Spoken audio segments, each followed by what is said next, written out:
नमस्कार, सुदर्शन न्यूज देख रहे हैं आप और मैं आपके साथ आशीष प्रमोद गोस्वामी। समय है जवाब तो चाहिए का। अब आर पार की लड़ाई का वक्त आ गया है, ये आप सब जानते हैं। पीएम मोदी ने सेना को खुली छूट दे दी है और इसका असर बॉर्डर के उस पार पाकिस्तान में दिखाई दे रहा है। इसलिए हम कह रहे हैं कि यह डर जरूरी है, यह डर पाकिस्तान में दिखाई दे रहा है। अब ना कोई सहनशीलता दिखेगी, ना कोई चेतावनी दी जाएगी, सीधा एक्शन होगा। अब बस इंतजार है उस समय का कि कब होगा, लेकिन ये होगा, ये तय है। भारत के खिलाफ साजिश रचने वालों को बख्शा नहीं जाएगा। मसूद अजहर हो या हाफिज सईद, आईएसआई का हेडक्वार्टर हो या पीओके के लॉन्च पैड, हर ठिकाना भारतीय मिसाइलों के टारगेट पर है, रेंज में है। पाकिस्तान के अंदर खलबली मची है और भारत अब नया इतिहास लिखने के मोड़ में है। प्रधानमंत्री मोदी ने देश की सेना को खुली छूट क्या दी, पूरा पाकिस्तान डर के मारे थर थर कांप रहा है। अब आतंकवाद के खिलाफ निर्णायक कार्रवाई होगी, यह साफ संदेश जा चुका है। कौन सा टारगेट होगा, कहां कहां पर हमला होगा, अब इसका फैसला भारत की सेना कर रही है। जैसे ही पीएम मोदी का बयान आया, पाकिस्तान में खलबली मच गई। इसलिए हम कह रहे हैं, यह डर का माहौल वहां पर बड़े पैमाने पर दिखाई दे रहा है। इसका कुछ प्रमाण आपको देंगे। पाकिस्तानी सूचना मंत्री ने खुद माना कि भारत अगले 24 से 36 घंटे के अंदर हमारे ऊपर सैन्य कार्रवाई करेगा। उनके विश्वसनीय सूत्रों से यह पता चला, ऐसा वो कह रहे हैं। यानी जो डर पाकिस्तान के भीतर पनप रहा है वो बेबुनियाद नहीं है, बल्कि पूरी तरह से वाजिब है। बताएंगे आपको। लेकिन भारत के निशाने पर पाकिस्तान के 5 सबसे बड़े खतरनाक आतंकी अड्डे हैं। कौन कौन से, अब जरा वो भी समझ लीजिए। मसूद अजहर की ट्रेनिंग कैंप, जहां पर आतंकवादियों को ट्रेनिंग दी जाती है। भगोड़े आर्मी चीफ असीम मुनीर का टारगेट है, यानी असीम मुनीर का हेडक्वार्टर टारगेट पर है। पीओके के लॉन्च पैड्स टारगेट पर हैं। इस्लामाबाद में आईएसआई का ठिकाना और लश्कर सरगना हाफिज सईद का गुप्त अड्डा भी टारगेट पर है। पुलवामा के बाद भारत ने एयर स्ट्राइक से पाकिस्तान को सबक सिखाया था और अब फिर वैसी ही जवाबी कार्रवाई की तैयारी है। सेना तैयार है, सरकार ने हरी झंडी दे दी है, मतलब कोई रोक टोक नहीं होगा। ना गोले बारूद का हिसाब लिया जाएगा, ना गोलियों का। ऐसे में सवाल यह है कि आतंक की उल्टी गिनती तो शुरू हो गई है। पीओके में स्ट्राइक ही आखिरी समाधान है। ये वो कुछ सवाल है जो हम उठा रहे हैं, जवाब तो चाहिए। मैं आज हम इसकी बात करेंगे। हमारे साथ मेहमान भी कनेक्ट होंगे। क्या होगी अंतर्राष्ट्रीय प्रतिक्रिया, इस पर भी नजर रखने वाली बात है, क्योंकि अभी सिर्फ चर्चा चल रही है, लेकिन अटैक बहुत बड़ा भारत प्लान कर रहा है। सेना को छूट देना कितना जरूरी था, ये सारी चीजें हम समाहित करेंगे, इस पर चर्चा करेंगे। हमारे साथ मेहमान कनेक्ट होंगे। ये डर जरूरी है, किन मायनों में हम ये करें, समझने की कोशिश करेंगे किस प्रकार की स्थिति पाकिस्तान में है। और भारत सरकार ने जिस प्रकार की बैठकें आज की, उसके बाद में जो प्रेस कॉन्फ्रेंस हुई, प्रेस कॉन्फ्रेंस में ब्लफ जो दिखाई दिया, इन सब की बात होगी। लेकिन एक रिपोर्ट आपको हम दिखा देते हैं, वो रिपोर्ट आप देख लीजिए, समझ लीजिए किस प्रकार से पाकिस्तान में दहशत है, भारतीय मिलिट्री ऑपरेशन से संबंधित। उसके बाद चर्चा करेंगे। पुलवामा के बाद भारत ने सर्जिकल स्ट्राइक और एयर स्ट्राइक पर पाकिस्तान को मुंह तोड़ जवाब। पहलगाम में जो इस्लामिक आतंकवादी हमला हुआ, उस हमले के बाद जिस प्रकार का रवैया हिंदुस्तान का है, जिस प्रकार से सेना की बैठकें चल रही हैं, जिस प्रकार की तैयारियां यहां पर हैं, इन सबको लेकर पूरा पाकिस्तान डरा हुआ है। ये डर जरूरी है, इसीलिए हम कह रहे हैं अब सब कुछ सेना के हाथ में है। प्रधानमंत्री ने कह दिया है कि सेना विल डिसाइड, सेना तय करेगी कि कब, कहां, किसे टारगेट करना है। ये सब चीजें सेना पर छोड़ दी गई हैं। अब सेना किस प्रकार से मिलिट्री ऑपरेशन चलाएगी, टारगेट पे कौन होगा। हाफिज सईद के ऊपर तमाम बातें होने की हो सकता है इसको जो है टारगेट पर रखा जाए। बातें हो रही है मुनीर को घेर कर ढूंढ कर मारा जाएगा, इस प्रकार की चर्चा हो रही है। चर्चा यह भी है कि ये पीओके के लिए बिल्कुल सही समय है कि उसे वापस प्राप्त कर लिया जाए। हमारे साथ कौन कौन से मेहमान कनेक्ट हो गए हैं, उनसे हम आपका परिचय कराएंगे, फिर हम चर्चा की शुरुआत करेंगे। शिवदान सिंह जी हमारे साथ कनेक्ट हो गए, उनसे हम बातचीत करेंगे। शिवदान सिंह जी रक्षा विशेषज्ञ के तौर पर हमारे साथ कनेक्ट हुए हैं और राहुल आनंद जी स्क्रीन पर दिखाई दे रहे हैं। राहुल आनंद जी, आपका बहुत स्वागत है। भारतीय जनता पार्टी के प्रवक्ता है। साथ साथ में विदेश मामलों के जानकार सिद्धार्थ दवे जी हमारे साथ कनेक्ट हुए हैं। सिद्धार्थ जी, आपका भी बहुत स्वागत है। मैं चर्चा की शुरुआत करूं, विदेश मामलों के जानकार सिद्धार्थ दवे जी से मैं बातचीत करूं, लेकिन उससे पहले भारतीय जनता पार्टी के प्रवक्ता राहुल आनंद जी हमारे साथ कनेक्ट हैं। राहुल आनंद जी, कब तक इंतजार करना होगा? मुझे लगता है हर देशवासी ये जानना चाहता। आज 4 बैठकें ताबड़तोड़ हुई, लगा कि अब कुछ बड़ा होने जा रहा है, लेकिन बस लग ही रहा है, धरातल पर कुछ नजर नहीं आ रहा है। कूटनीतिक जीत हुई, पाकिस्तान में डर का माहौल भी है, लेकिन सवाल वही, मिलिट्री ऑपरेशन कब? देखिए, युद्ध की तो शुरुआत हो चुकी है। अब की जो युद्ध है वो टेक्निकल अगर देखा जाए तो ज्यादा शाश्वत है। हमारी जो हमारे देश की जो जनता है उनको चाहिए एक एग्जाम्पल के तौर पे चाहिए कि हमने क्या किया। जैसे कि जब हमने उरी और सर्जिकल स्ट्राइक की थी, जब उरी का घटना हुआ था और सर्जिकल स्ट्राइक की गई थी, उसके बाद जब एयर स्ट्राइक हुई थी पुलवामा में, तो हमारे देश की जनता ये ढूंढ रही है कि हमको देखने को क्या मिल रहा है। लेकिन जब वाटर स्ट्राइक किया गया है तो कहीं ना कहीं धीरे धीरे वो समस्याएं जो पाकिस्तान के अंदर उत्पन्न हो रही है वो देखने को मिल रहा है। और जो माननीय प्रधानमंत्री जी ने कल एक बयान देते हुए इस बात को जिक्र किया कि आप अपना समय ले लीजिए, आर्मी जब जहां जिधर चाहे वो कर सकते, मेरी तरफ से ग्रीन सिग्नल है। तो देखिए, युद्ध की तैयारी करने के लिए जो जितनी भी व्यवस्थाएं हैं, अगर कूटनीति स्तर पे अगर हम बात करें तो उसकी भी तैयारी हो चुकी है। आज पूरा देश भारत के साथ खड़ा है। बिल्कुल ये समय आ चुका है। और जो बिहार की धरती पे आकर मधुबनी में माननीय प्रधानमंत्री जी ने एक बात कही थी कि धरती के अंतिम छोर तक खदेड़ेंगे आतंकवादियों को, मिट्टी में मिला दूंगा, तो निश्चित रूप से यह समय आ चुका है कि अब उनको मिट्टी में मिलाना है। और जो सेना का जो सशक्त और जो पराक्रम है उसके लिए वो तैयार है और जल्द ही आपको रिजल्ट भी देखने को मिलेगा। लेकिन यहाँ एक चीज ये समझने वाली बात है कि जब हम 1971 में जब हमारे युद्ध हुए थे और जब 93,000 यानी 93,000 युद्ध बंदी को छोड़ा गया था और मात्र 58 युद्ध बंदी को पाकिस्तान से श्रीमती इंदिरा गांधी जी नहीं छुड़ा पाई, वो स्थिति हमारे देश में आज नहीं है। ये चीज को मानना पड़ेगा। यही नहीं, जब जिस बांग्लादेश को उन्होंने आजाद कराया, आज वो बांग्लादेश भारत के खिलाफ खड़ा हो गया है। यह स्थिति नहीं उत्पन्न होगी, इस बात की मैं राहुल जी, मैं अभी ना इस पर कोई भी सियासी बयानबाजी के मूड में नहीं हूं। मैं तो चाह रहा हूं कि बस कट टू कट जनता जो जानना चाहते, क्योंकि बहुत आक्रोशित हैं लोग और बहुत ज्यादा उबाल है लोगों के रगों में, और सब चाहते हैं कि जिस प्रकार से हमारे 28 निर्दोष लोगों को सिर्फ ये पूछकर गोली मार दी गई कि आप हिंदू हैं या नहीं, आप मुसलमान हैं या नहीं, उन्होंने कह दिया हम मुसलमान नहीं, तो गोली मार दी गई। संदेश देने की कोशिश की गई है। जिस प्रकार से ये टारगेट किलिंग हुई है उस पर जवाब चाहिए। कूटनीतिक जीत जाहिर तौर पर हमारी है और होगी भी, और पाकिस्तान डरा हुआ है, लेकिन मिलिट्री ऑपरेशंस की मांग हर तरफ से हो रही है। खून का बदला खून हर कोई ये चाहता है। ये नया भारत है, और नया भारत किस प्रकार का नया भारत है ये संदेश जाना चाहिए पूरी दुनिया में। ये बहुत जरूरी यहां पर हो जाता है। हमारे साथ बाकी मेहमान भी करेक्ट हैं। राहुल जी आप बने रहिएगा, हम इस पर विस्तार से बात करेंगे, टेक्निकलिटीज पर भी मैं आपसे चर्चा करूंगा। लेकिन हमारे साथ जैसा कि आप देख पा रहे हैं सिद्धार्थ दवे जी भी हैं, शिवदान सिंह जी भी कनेक्ट हैं, संजीव जी भी कनेक्ट हैं। मैं पुनः एक बार सभी का स्वागत कर लेता हूं। सिद्धार्थ दवे जी, आप किस प्रकार से देख रहे हैं इस कूटनीति को या इस रणनीति को? जिस प्रकार से हमारी तैयारियां हो रही हैं, हम बड़ा प्लान कर रहे हैं, यही सुनने में आ रहा है, लेकिन कुछ अब तक धरातल पर दिखाई नहीं दिया है। सिद्धार्थ दवे जी। Ashish ji, am I audible? Yes, वो ऑडिबल सर।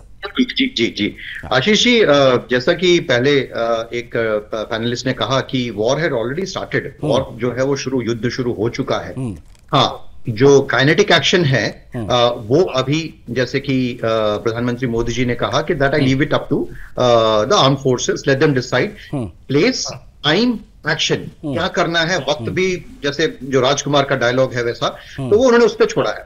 किंतु ये आपके दर्शकों को जानना बहुत ही आवश्यक है कि युद्ध शुरू हो चुका है, शत्रु भी इस बात को जान चुका है, और शत्रु ने भी अपनी तरफ से ऑफेंसिव शुरू हो चुके। जो नैरेटिव बिल्डिंग की जो बात आती है वो यहाँ पे भी इस तरह के बयानबाजी जो कुछ एक पॉलिटिकल पार्टीज के लोग करते हैं, जिससे लोगों का मनोबल कमजोर हो रहा है, वो भी उनकी युद्ध नीति का ही एक पार्ट है। फिर बाद में वो अपनी पार्लियामेंट में जाकर इस बात का उल्लेख भी करते हैं कि देखिए भारत में फला पॉलिटिकल पार्टी के उसने क्या कहा, आम आदमी पार्टी के उसने क्या कहा, वगैरह वगैरह। तो पहली बात तो यह है कि युद्ध की शुरुआत हो चुकी है, और इसकी शुरुआत सबसे पहले जो इंडस वाटर ट्रीटी अबेयंस में रखी उससे हुआ। कोई कह सकता है कि भाई पानी जो है क्या उससे बाढ़ आ जाएगी, क्या होगा, वो सब बात की बात है। But once a news is declared, इस तरह की एक न्यूज भी जब आती है तो उससे पाकिस्तानी छावनियों में, पाकिस्तानी महकमे में जो जिस तरह की दहशत आ जाती है वो युद्ध का ही पार्ट है। शत्रु का एक डिसेप्शन और डेविएशन ये भी युद्ध का ही पार्ट है।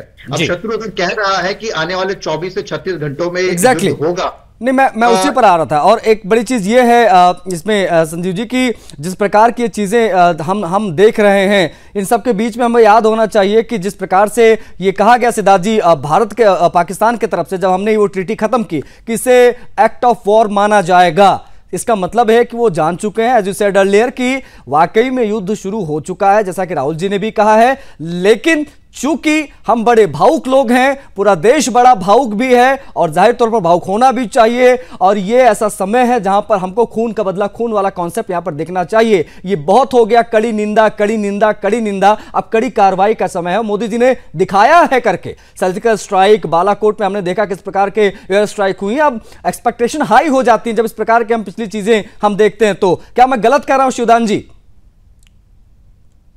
सही कह रहे हैं। पूरे देश की एक्सपेक्टेशन ये है कि इस वक्त खून का बदला खून से लिया जाए जी। मगर मैं देशवासियों को एश्योर कराना चाहता हूं कि जिस तरह से और क्षेत्रों में तकनीक का विकास हुआ है, उसी तरह युद्ध की तकनीक का भी विकास हो गया है जी। आपने इजराइल और Hamas, Israel Iran, Ukraine Russia का युद्ध देखा है। इसमें सारी जो लड़ाई है वो मिसाइलों से हो रही है, ड्रोन से हो रही है, रॉकेटों से हो रही है।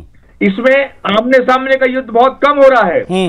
तो हमारी सेनाएं इस तरह की प्लानिंग कर रही हैं कि किस प्रकार से उसके जो ऐसे ठिकाने हैं जिनसे उसको बहुत ज्यादा दर्द होगा और सिविल पॉपुलेशन भी ज्यादा इफेक्टेड नहीं होगी, वहां पर हम करके सोच रहे हैं। जैसे कि आतंकवादी ट्रेनिंग कैंप है, इनके बहुत से ऐसे ठिकाने हैं डिफेंस के जिनसे ये ऑपरेट करते हैं।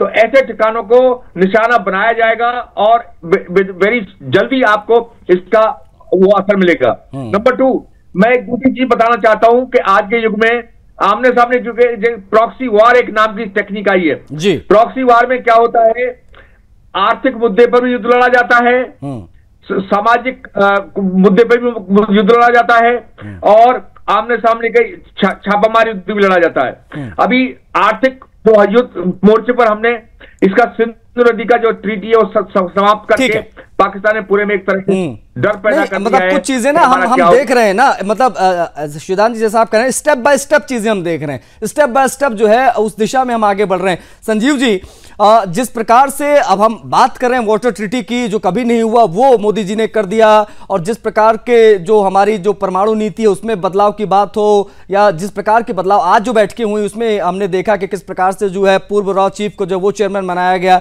एनओबी में। अब इन सब के बीच में क्या ये माना जाए कि प्रधानमंत्री को या सरकार को अपने स्तर पर जो काम करना था उन्होंने किया, और मिलिट्री ऑपरेशंस किए, उन्होंने सेना को कह दिया है चाहे घुस के मारो चाहे यहीं बैठे बैठे मारो, लेकिन ये टारगेट होने चाहिए। अब वक्त जगह जो है टारगेट आप तय करिए, अब सब कुछ सेना यहां से करेगी। शायद ये बहुत बड़ी वजह है कि कूटनीतिक रूप से तो पहले ठोक दिया पाकिस्तान को, अब गोली मिसाइलें हमारी जो वायुसेना है वो अपनी तकनीक ताकत का इस्तेमाल करे, ये सब कुछ अब सेना डिसाइड करेगी। और ये सोच सोचकर पाकिस्तान डरा जा रहा है, शायद इसीलिए मुझे लगता है कि उनका कोई मंत्री है वो ये बयान देता कि 24 से 37 या 36 घंटों वहां पर हमला होने वाला है। संजीव जी, देखिए, ये जो भारत के द्वारा आतंकवाद के प्रति जीरो टॉलरेंस का अप्रोच अपनाया जाता है, प्राइम मिनिस्टर मोदी के नेतृत्व का जो नया भारत है वो जीरो टॉलरेंस पर चलता है। पाकिस्तान के द्वारा पहलगाम में जो कायराना हमला किया गया है, इस नए भारत को अस्वीकार्य है और ये भारत इसे रिस्पॉन्स कर रहा है। इस रिस्पॉन्स की जो प्रक्रिया है वो शुरू हो चुकी है। अगले ही दिन हमने एक डिप्लोमेटिक स्ट्राइक की, एक इकोनॉमिक स्ट्राइक की। ये जो सिंधु जल समझौते को स्थगित किए जाने का जो निर्णय है, एक डिप्लोमेटिक स्ट्राइक भी है, एक इकोनॉमिक स्ट्राइक भी है। जो बाघा अटारी बॉर्डर को बंद करने का जो निर्णय है, अन्य जो लोगों को बाहर भेजने का जो निर्णय है पाकिस्तान के, वो भी एक डिप्लोमेटिक स्ट्राइक है। एक कुछ यूट्यूब चैनल्स पे प्रतिबंध लगाया गया है, वो एक डिजिटल स्ट्राइक है। लेकिन एक मिलिट्री स्ट्राइक, एक मिलिट्री जो कार्रवाई है, जैसा कि भारत पहले भी 2 बार कर चुका है, बिल्कुल वो आने वाले समय में उसे भी किया जाएगा और पाकिस्तान को उसके कृत्यों की जो सजा है उसे ये नया भारत देगा और कॉस्ट इम्पोज की जाएगी। और लेकिन ये जो कॉस्ट इम्पोज की जाने की प्रक्रिया है वो पाकिस्तान में जो आतंकवाद के जो सरगना है, जो मास्टरमाइंड्स हैं, जो वहां की सेना है, और वहाँ के जो जनरल मुनीर जो कि मुल्ला मुनीर की तरह से बातें करते हैं और उनके ये है कहाँ, ये तो गायब हो गया एकदम से संजीव जी, ये तो गायब, मतलब इसके बारे में ना कोई सूचना मिल रही, ना कोई खबर मिल रही, ना कोई बयान आ रहा है इसका, ये गया कहाँ, एकदम से कहाँ गायब हो गया ये मुनीर? देखिए वो भारत के द्वारा जो रिस्पांस किया जा रहा है उससे सेना के जो जनरल मुनीर मुल्ला मुनीर घबराए हुए हैं, भयाक्रांत हैं और पाकिस्तान की सेना में भय का वातावरण है, पूरे पाकिस्तान में भय का वातावरण है। अभी आप वहां पर रिपोर्ट्स उठा करके देखें तो जाहिर है कि पाकिस्तान ने जो कृत्य किए हैं उसकी सजा उसे अवश्य मिलेगी और पाकिस्तान के विरुद्ध, पाकिस्तान में आतंकवाद के विरुद्ध भारत बड़ी कार्रवाई उसने शुरू कर दी है और आने वाले समय में मिलिट्री मेजर्स के माध्यम से भी भारत बड़े एक्शन निसंदेह लेगा। उसमें समय मतलब लग रहा है जी, मतलब एक बात तो समझ में आ रही है संजीव जी कि मतलब ये जो लोग गलतफहमी पाल के बैठे हैं कि ये सिर्फ कूटनीतिक या आर्थिक चोट ही भारत पहुंचाएगा, तो ये बहुत बड़ी गलतफहमी में है लोग। संजीव जी, मिलिट्री ऑपरेशन होगा, एक कम्प्रहेंसिव काउंटर टेररिज्म ऑपरेशन के तहत जो भी जिस तरीके से पाकिस्तान के ऊपर कॉस्ट इंपोज किए जाने का जो लक्ष्य है वो भारत इंश्योर करेगा, जिसमें कि मिलिट्री का जो एस्पेक्ट है वो सबसे अधिक इंपॉर्टेंट है और ये मिलिट्री का जो एस्पेक्ट है वो अपकमिंग है और पाकिस्तान में ये कार्रवाई निसंदेह होगी। और मेरा ऐसा मानना है कि पाकिस्तान को उसके कृत्यों की जो सजा है उसे अवश्य मिलनी चाहिए और ये नया भारत उसे इंश्योर करेगा। बिल्कुल बिल्कुल, हम चाहते हैं, हमें इंतजार है उस चीज का कि वो तस्वीरें कब निकलकर सामने आएंगी। इसलिए मैंने राहुल जी से शुरुआत में ये पूछ लिया कि भाई कब, अब ये भी बता दीजिए कब। सुनने में तो बहुत कुछ आ रहा, बैठ के बहुत हो रही है, लेकिन राहुल जी न्यू इंडिया की बात बहुत होती है, मोदी हर मंच से कहते हैं, बीजेपी का नेता कहता है, इनफैक्ट हम लोग भी बात करते हैं नया भारत है, नया भारत है। नया भारत किस कदर का, कैसे नया भारत है, इसको कैसे साबित करेंगे आप लोग? पहली चीज ये। दूसरी चीज है कि पूरे साउथ एशिया में मैसेज जाना जरूरी है कि हिंदुस्तान अब सैन्य रूप से बहुत मजबूत हुआ है, हमारे इंफ्रास्ट्रक्चर काफी डेवलप हुए हैं पिछले 10 सालों में, इसके बारे में आप लोग हर मंच से कहते हैं। इन सब का प्रमाण कब जनता देखेगी? क्योंकि लगातार विपक्ष भी टारगेट कर रहा है, तमाम इन्फ्लुएंसर्स के उल्टे पुल्टे बयान भी आ रहे हैं। देखिए आशीष जी, सबसे बड़ी बात यह है कि जो हमला हमास जैसा था बदला इजराइल जैसा होगा, इसका मैं आपको आश्वासन देता हूं और मैं तमाम आपके दर्शकों को इस बात का आश्वासन देता हूं कि ये होना है, ये तय है। अब यहाँ पे प्रक्रिया कैसी होगी, प्रक्रिया कैसी होगी, इसकी जो रूपरेखा जो तैयार की जा रही है, जो तमाम हमारे साथ जो पैनलिस्ट जुड़े हैं, जो रक्षा विशेषज्ञ हैं, साथ में जो विदेशी मामलों के जानकार हैं और जो संजय श्रीवास्तव जी हैं, सारे लोगों ने अपनी बातों को रखी, लेकिन इसमें सबने एक महत्वपूर्ण बातें ये कही कि भरोसा है, क्योंकि नया भारत ने कर दिखाया है। देखिए पहले सर काट के लेके चले जाते थे, अब वैसी स्थिति नहीं है। जो टर्की की अगर आप बात कर लीजिए, टर्की जो पाकिस्तान का संरक्षक माना जाता था और चाइना उसको हमेशा बचाव करता था, आज वो सारे लोग बैकफुट पे हैं, उनको मदद नहीं दे रहा है। बात करें राहुल जी, अभी 2-4 दिन पहले हमने खबर दिखाई कि बाकायदा टर्की से जो है हथियार भेजे गए हैं। हमने देखा कि पाकिस्तान के लिए चाइना ने एक्सप्रेस डिलीवरी की है कुछ मिसाइलों की। तो हमने भी यहाँ पर भी आप कह सकते हैं बहुत बड़े ब्लंडर हमने किए हैं। हमने टर्की पर कुछ होता है, हम यहाँ से जो है मदद के लिए जहाज भेज देते हैं, वो टर्की आज जब बात आती है तो वो इस्लाम के ऊपर रख के वो जो है वहां पर सैन्य मदद भेज रहा है, तो इससे भी इनकार नहीं कर सकते। इसमें थोड़ा सा इसमें अपडेट होने की आवश्यकता यह है कि टर्की के जो राष्ट्रपति, जो प्रधानमंत्री या राष्ट्रपति के सामने इस बात को किए थे कि हमारी फ्लाइट के बाद लैंडिंग हुई थी लेकिन किसी दूसरे पर्पस के लिए हुई थी, ये बात भी उन्होंने खंडन किया है। देखिए यहाँ पे बात यह है कि जो तमाम 140 करोड़ जो जनता है हमारे देश की, उनकी जो मांग है उस पर निश्चित रूप से ये नया भारत का जो सरकार ये उतरेगा, क्योंकि हमने किया है और हम करके रहेंगे। पहले जो स्थिति थी बॉर्डर की, अब वो स्थिति नहीं है। अब भारत स्वतंत्र हो चुका है। जो एलओसी की बात कर लीजिए, उस शिमला समझौता जो उसने रद्द किया, इससे उन्होंने भारत के पाले में गेम फेंक दिया, क्योंकि एलओसी को कभी पाकिस्तान वैसे भी देखिए, मुझे लगता है ना दर्शकों को भी ये पता होना बहुत जरूरी है कि ये जो पाकिस्तान ने कहा कि हम भाई शिमला समझौता खत्म करते हैं, हम ये खत्म करते हैं, ये फर्जी समझौता है जिसका कोई लेना एक ना देना दो, किसी बात का कोई मतलब नहीं था। नहीं बिल्कुल भारत मानता आया था ना। हाँ, और उसको हम जबरदस्ती ढो रहे थे, बोझ था ये, बोझ, जबरदस्ती का बोझ, जिसके बारे में जो है हम पढ़ते आ रहे थे, जानते आ रहे थे, लेकिन कम से कम ये चीज क्लियर हो गई, उनके तरफ से खत्म हो गया। अपने को नहीं चाहिए किसी प्रकार की कोई ट्रीटी, कुछ भी नहीं चाहिए। ऐसे देश से ना कोई व्यापार चाहिए ना कुछ चाहिए जो हमारे देश में अनावश्यक घुस के 28 लोगों की हत्या कर देते हैं। उनका सेना प्रमुख इस प्रकार की चीजें प्लान करता है। पीओके में क्या हो रहा है? आशीष जी, इसमें एक चीज और ध्यान देने वाली बातें हैं कि जो घटना घटी है उसका निंदा नहीं, उसका प्रतिकार नहीं, उसका बदला चाहिए, ये मैं भी स्वीकार करता हूं और भारत की मजबूत सरकार भी स्वीकार करती है। लेकिन यह एक चीज ये समझना है कि क्या पहले इस तरह की स्थिति थी क्या?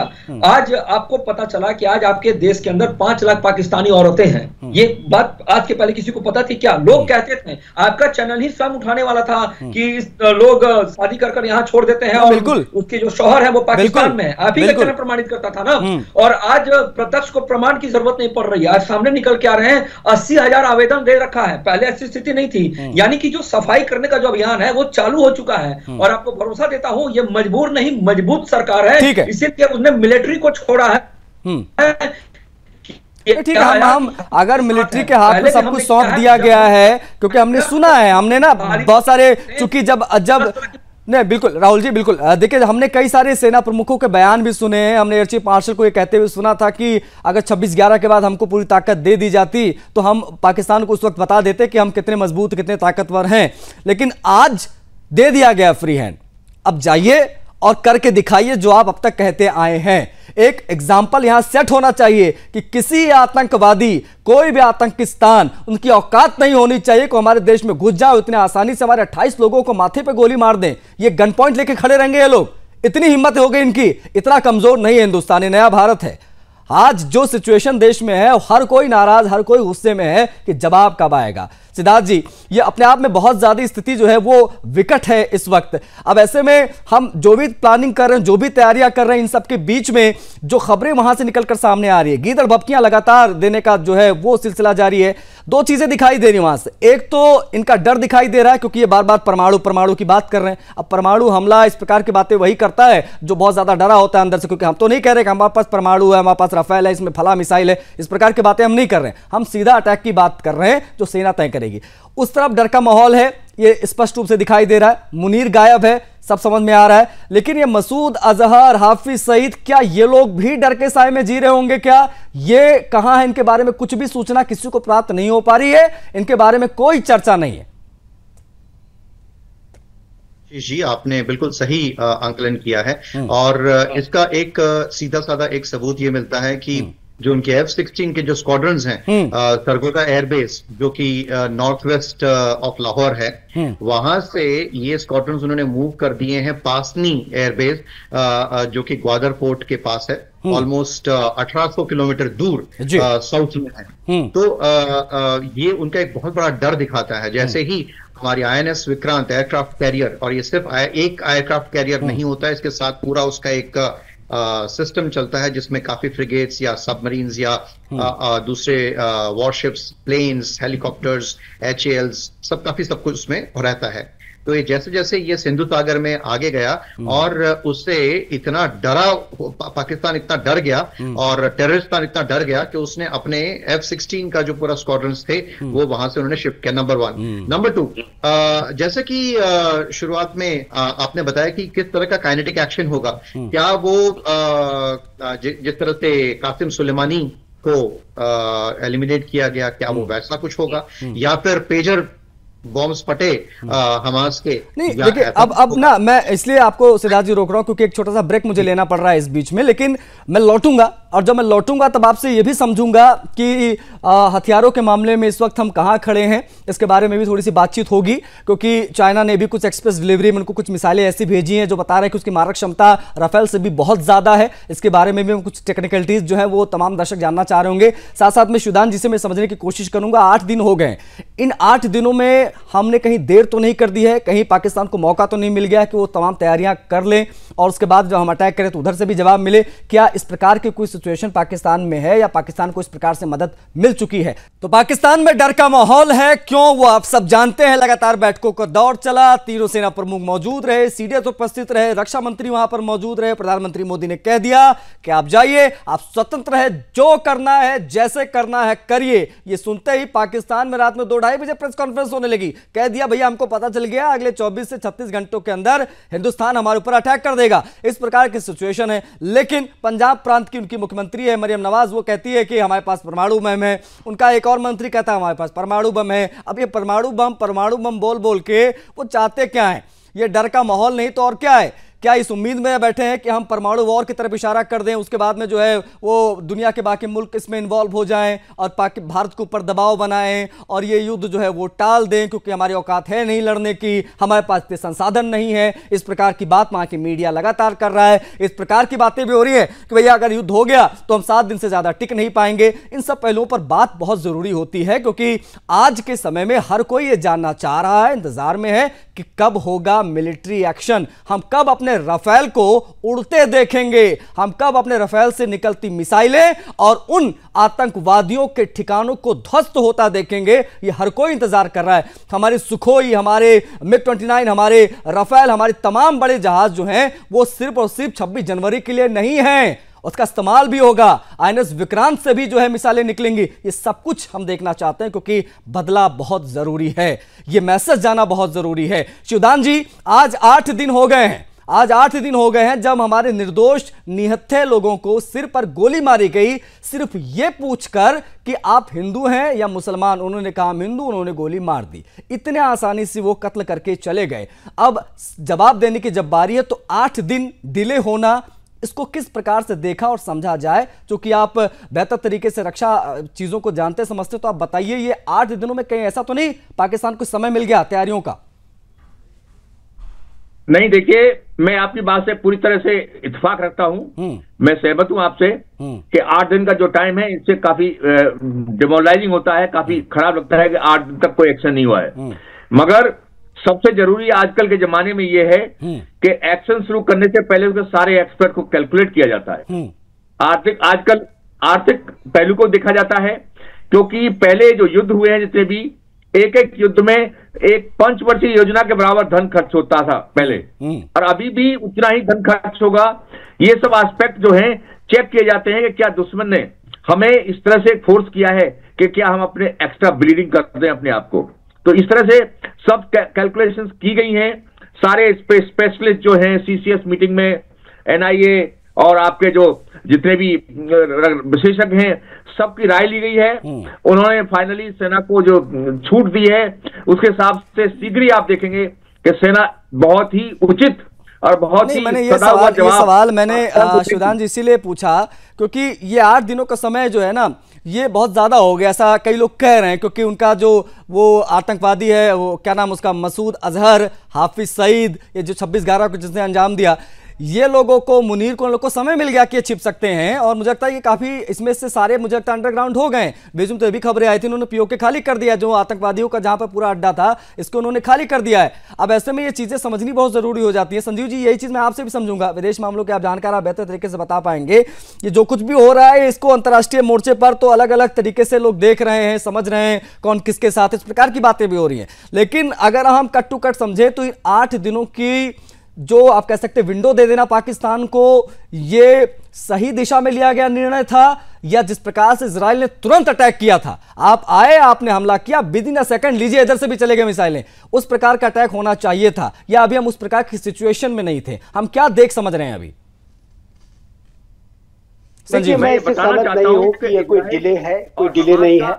और जो बड़े राष्ट्रों के द्वारा जिम्मेदार और भारत जैसे एक बड़ी महाशक्ति के द्वारा जो भी ऑपरेशन किए जाएंगे वो बड़े ही रिस्पॉन्सिबल तरीके से किए जाएंगे, चाहे वो काउंटर टेररिज्म ऑपरेशन हो, चाहे कोई युद्ध हो।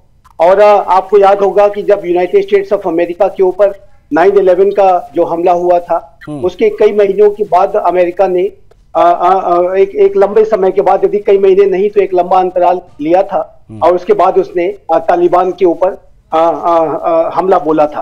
और उसी तरीके से जो भारत ने जब पुलवामा का जो हमला हुआ था उसके बाद भी भारत की मिलिट्री प्लानर्स के द्वारा, इसी सरकार के द्वारा कुछ समय लिया गया और प्लानिंग की गई, और उसके बाद एक एलिमेंट ऑफ सरप्राइज को मेंटेन करते हुए धावा बोला गया, हमला बोला गया, और बालाकोट की सफल एयर स्ट्राइक हमने कंडक्ट की। तो उसी तरीके की अभी जो प्लानिंग चल रही है उसमें एक शत्रु के समक्ष एक एलिमेंट ऑफ सरप्राइज को भी मेंटेन करना। शत्रु जाहिर है कि समय घबराया हुआ है, परेशान है, बंकरों में छुपे हुए हैं, हाई अलर्ट वगैरह बनाए हुए हैं, लेकिन जाहिर है कि एक एलिमेंट ऑफ सरप्राइज को मेंटेन करना, सीक्रेसी को मेंटेन करना, जरा भी वो भाप ना पाए कि हम क्या सोच रहे हैं, क्या करने वाले हैं, क्या नहीं करने वाले हैं, उन सारी स्थितियों को इंश्योर करना ये मिलिट्री प्लानिंग का एक अनिवार्य अंग होता है। और एक बात मैं और कहना चाहूंगा, ये कहना भी उचित नहीं है कि भारत ने कोई अभी तक एक्शन नहीं लिया है। भारत ने तो अगले ही दिन एक्शन ले लिया। सिंधु जल समझौता कूटनीतिक एक्शन तो है, उसकी तो हम सब सराहना करते हैं, और वो चीजें वो बड़े स्टेप उठाए गए जिसके बारे में कभी किसी ने विचार नहीं किया। हमने 65, 71, 99, 26/11, अहमदाबाद ब्लास्ट, दिल्ली ब्लास्ट सब देख लिया हमने जयपुर ब्लास्ट देख लिया। भारत के प्रधानमंत्री श्री नरेंद्र मोदी ने जब ये कहा कि ये जो रिस्पांस होगा वो कल्पना भी पाकिस्तान ने नहीं की होगी, तो ये कहने से पहले ही उन्होंने ये स्टेप ले लिया था। और आने वाले समय में भी जो स्टेप लिए जाएंगे वो भी आप अनप्रेसिडेंटेड देखेंगे। और इस तरीके के जो बड़े कदम है ये नया भारत उठाएगा। और वो मैसेज गया, वो मैसेज जा चुका है किस प्रकार के निर्णय लेना। और बड़ी चीजें इस बहाने लोगों को पता चल पाया कि हमारे देश में, आप सभी से इत्तेफाक रखेंगे, हमारे देश में मतलब आजादी से लेकर अब तक इंफ्रास्ट्रक्चर डेवलपमेंट के नाम पर कुछ हुआ ही नहीं था। हमारे पास डैम नहीं थे, हमारे पास चीजें नहीं थी। हम सिर्फ और सिर्फ जो है आप कह सकते हैं कि बस धमकी दे सकते थे कि हम आपका पानी रोक देंगे। आज के समय में कम से कम लोग सर्च कर रहे हैं, पढ़ रहे हैं, तो पता चल रहा है कि हमारे कितने डैम, कितने प्रतिशत उस पर काम हो चुका है। 2025 तक फला डैम पूरा हो जाएगा, 28 तक फला डैम पूरा हो जाएगा। इससे पाकिस्तान का सिंध प्रांत जो है वो बहुत ज्यादा परेशान होगा, इससे पंजाब प्रांत जो है बहुत ज्यादा परेशान होगा, सिंचाई का पानी वहां नहीं मिलेगा। इन चीजों पर कोई काम नहीं हुआ था। अब वो इंफ्रास्ट्रक्चर डेवलपमेंट के नाम पर, मैं कल सर्च कर रहा था, मुझे पता चला बहुत सारे ऐसे डैम है जिसके लिए मोदी जी ने प्रमुखता से आगे बढ़कर इसके लिए फंड जारी किए और बहुत सारी चीजें धरातल पर नजर आ रही हैं। आज अटल टनल से लेकर तमाम चीजें, इसके बारे में भी बात होनी चाहिए। लेकिन इन चीजों का, इंफ्रास्ट्रक्चर का इस्तेमाल आखिर कब होगा, ये अपने आप में बड़ा सवाल है सिद्धार्थ जी। ये समझना यहां पर बहुत जरूरी है। मैं आ रहा हूं सिद्धार्थ जी, लेकिन सिद्धार्थ जी आप जरा समझाइए कि इंफ्रास्ट्रक्चर काफी हद तक हमने बना लिया है, हमारी आर्थिक स्थिति बहुत ज्यादा मजबूत है। अगर हम ये टुच्चे से पाकिस्तान से अगर तुलना करें तो बहुत ज्यादा, मतलब तुलना करना भी मुझे लगता है कि बेमानी सी है। लेकिन फिर भी उनकी गीदड़ बब्कियों का जवाब इंफ्रास्ट्रक्चर का इस्तेमाल करते हुए हम कब देंगे, ये बहुत बड़ा सवाल है। और उनके पास जो हथियार है जिसके बारे में वो बात करते हैं, चाइना के ऊपर डिपेंडेंट है, हमारे पास S-400 से लेकर तमाम डिफेंस सिस्टम है, इन सब का इस्तेमाल होता कब देखेंगे, ये सवाल है सिद्धार्थ जी। देखिए जी, पहली बात है आशीष जी, आ रहा हूं सिद्धार्थ जी, पहली बात है जी, पहली बात है, if you fail to plan you are planning to fail. तो अगर ये कुछ जल्दबाजी में अगर कुछ होता है तो हम ही फिर बाद में कहेंगे कि आपने ठीक से प्लान नहीं किया। रही बात, जैसे जो आपने भी खुद अपने वक्तव्य में कहा कि बिफोर इसको हमने अबेयंस में रखा इंडस वाटर ट्रीटी को, उसके पहले 2016-2018 में पूरा जो है किशनगंगा और उसके अंदर की जितनी भी टनल्स हैं उस सब का काम तब से शुरू हो चुका है। तो आज हमने जो निर्णय लिया है IWT को अबेयंस में रखने का, उसकी जो प्लानिंग है, उसका पूरा जो प्रोसेस है वो कई वर्षों से चलता आ रहा है। दूसरी बात, जो ब्रेक में जाने से पहले आपने मेंशन किया कि जो चाइनीज सिस्टम, चाइनीज मिसाइल्स जो हड़बड़ी में डिलीवर हुई है, मेरे ख्याल से उसका भी एक ऑप्टिक्स का एक पहलू है। वो PL-15 मिसाइल्स जो है वो कुछ मिसाइल्स जो है वो एक मतलब ये, मैं सॉरी टू इंटरप्ट यू, मतलब मैं कहीं पढ़ रहा था सिद्धार्थ जी, तो मुझे पता चला कि आमतौर पर ये जो 15 है, PL-15, ये देता नहीं है चाइना किसी को बेचने के लिए, ये नहीं है, उसके लिए कोई PL-15E करके है वो जो देते हैं, लेकिन पाकिस्तान के स्पेशली उन्होंने भेजा है। एग्जैक्टली मैं वही बताता हूँ आपको कि पहली बात तो ये कि जो F-16 एयरक्राफ्ट जो है वो 4th जनरेशन एयरक्राफ्ट है। दर्शकों को अगर समझना है तो वो 4G लेवल का है, और ये 5th जनरेशन जो हमारे राफेल है, ये 5th जनरेशन के एडवांस, उनसे काफी बेहतर एयरक्राफ्ट हैं। एक जैसे 4G फोन होता है, एक 5G फोन होता है। अगर बहुत ही लेमैन लैंग्वेज में समझाना हो तो इस तरह से समझा सकते हैं। अभी ये जो जैसे आपने सही बताया कि PL-15 की जो रेंज है वो 200 से 300 किलोमीटर की है, किंतु जो मिसाइल्स PL-15E चाइना ने दी है, ये क्रैश डिलीवरी जिसको बोल सकते हैं, इसकी रेंज बहुत कम है, 100-150 किलोमीटर के आसपास। नहीं दिया उन्होंने सिद्धार्थ जी, बाकायदा जो है वो 15 दिया है, वो जो खुद वो यूज करते हैं उन्होंने वो दिया है इस बार। इसलिए थोड़ी सी चिंता की बात हुई कि ये भी लोग जानना चाहेंगे कि क्या ये वाकई में बहुत कुछ बड़ी चीज इन्होंने हासिल कर ली है, क्या इसका जवाब हम दे पाएंगे कि नहीं, क्या हमारे पास उतने हथियार, उन्नत चीजें हैं। S-400 की बात होती है जो हमने रूस से लिया, क्या वो हमारे पास आया है कि नहीं आया है, क्योंकि वो अगर आया तो जाहिर तौर पर बहुत भयानक चीज है, वो इस प्रकार की मिसाइलों को गिरा सकती है। जी जी S-400 की डिलीवरी ऑलरेडी हो चुकी है और S-400 ऐसा सिस्टम है जो सामने से आते हुए प्रोजेक्टाइल मिसाइल्स को एक दूसरे उसके एक रडार हैं जो उसको पहले तो एसेस करते हैं कि ये मिसाइल्स कहां से लॉन्च हुई है और उसका जो रेडियस है वो भी 6 किलोमीटर तक है, बहुत बड़ा एक रेडियस है। तो वो कहीं अब दो तीन जगह पे है, एक नॉर्दर्न सेक्टर में पठानकोट के आसपास कहीं पे है, ये कहाँ है तो ये भी बताना सही नहीं है और ना हमें बताना इसके बारे में इतनी डिटेल में बात खैर अपने को करनी भी नहीं है, लेकिन कुल जमा सर यही है। मैं थोड़ा सा इंटरप्ट इसलिए कर रहा हूं क्योंकि बाकी मेहमान भी है, सभी के बाद मुझे जाना है। शुदान जी भी हैंड रेज कर रहे थे। शुदान जी वांट टू रिएक्ट समथिंग, कुछ कहना चाह रहे थे आप, प्लीज अपनी बात रख लीजिए। उसके बाद में राहुल जी से एक बेहद महत्वपूर्ण सवाल लूंगा, फिर मैं क्लोज करूंगा। शुदान जी जल्दी से। देखिए, मैं यह बताना चाहता हूं कि जो चीन के जो हथियार हैं, जब हमारा गलवान में कन्फ्रंटेशन हुआ था तो चीन के को प्रॉपर जवाब देने के लिए ही हमने रूस से S-400 लिया था और इजराइल से एयर डिफेंस सिस्टम इंपोर्ट किया था, केवल इस एम से कि हम चीन को पूरा जवाब देंगे।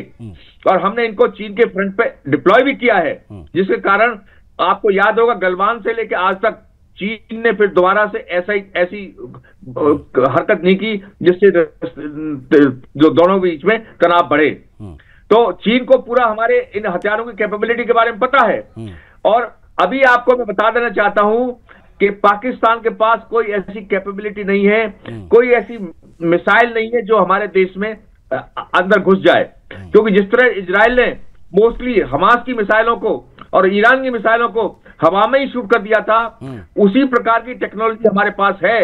और हम पाकिस्तान की सारी मिसाइलों को, जिनको कहते हैं कि हम न्यूक्लियर बॉम्ब इस्तेमाल करेंगे, वो न्यूक्लियर बॉम्ब को इनकी औकात है नहीं, आटा खरीदने की औकात नहीं है। ये परमाणु की बात करते हैं, वही वाली बात है। अब कुछ शब्दों का इस्तेमाल नहीं कर सकता क्योंकि अब वही वाली बात है, लेकिन ये पाकिस्तानी, इनकी क्या औकात है? ये बड़ी बड़ी बातें करते हैं, गीदड़ बप्पियों की बातें करते हैं। ये कहते हैं कि हमारे पास ये इतने बम है, हमने ये शाहीन तो पता नहीं कौन कौन सी मिसाइलें हैं, इनको पता भी नहीं। हाँ, बैठे बैठे ठोक दिए जाएंगे, इनको पता नहीं चलेगा। और वही इंतजार हम कर रहे हैं, हम वही इंतजार करें उस प्रकार का कोई एक्शन हो। लेकिन राहुल जी अब इन सबके बीच में बड़ी डिमांड, क्योंकि अब होती ना, जब आपने कुछ पहले कर दिया हो तो फिर ना वो एक्सपेक्टेशन हाई हो जाती है। अब अपने को पीओके चाहिए, उसके लिए क्या? छोटा सा जवाब लूंगा राहुल जी।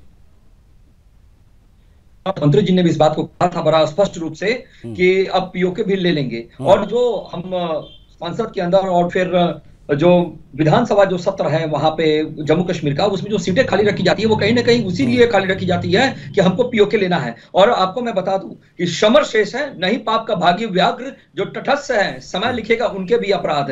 देखिए, मोदी जी ने एक बहुत महत्वपूर्ण बात कही थी कि पानी और खून एक साथ नहीं बह सकता है, जब पुलवामा की घटना घटी थी। ठीक। और उसके बाद जो आपने भी चर्चा की कि जो अटल टनल की बातें की और जो सिंधु जल परियोजना की जो हम बातें कर रहे थे कि क्या क्या डैम कहां बन गया, लेकिन कुछ लोग जो बेवकूफियत का परिचय दे रहे हैं हमारे देश के लोग, जो वो बात बिल्कुल बहुत स्पष्ट है ना। अब लोगों को ये समझ में भी आना बहुत जरूरी है Rahul ji, as you said, कि किस प्रकार से क्या इंफ्रास्ट्रक्चर डेवलपमेंट हुआ, इसके बारे में भी बात करना जरूरी है। पाकिस्तान ऐसे ही नहीं डर रहा है, ऐसे ही नहीं शहबाज शरीफ गायब है, ऐसे ही नहीं मुनीर गायब है, तमाम बड़े आतंकवादी हाफिज सईद, मसूद अजहर के बारे में कुछ पता नहीं चल पा रहा है। आप लोग जुड़े, आप लोगों का बहुत आभार। इस कार्यक्रम में मेरे साथ इतना ही। बाकी इस खबर से संबंधित जो भी जानकारी आएगी उसे रशियन न्यूज आप तक पहुंचाता रहेगा। जय हिंद।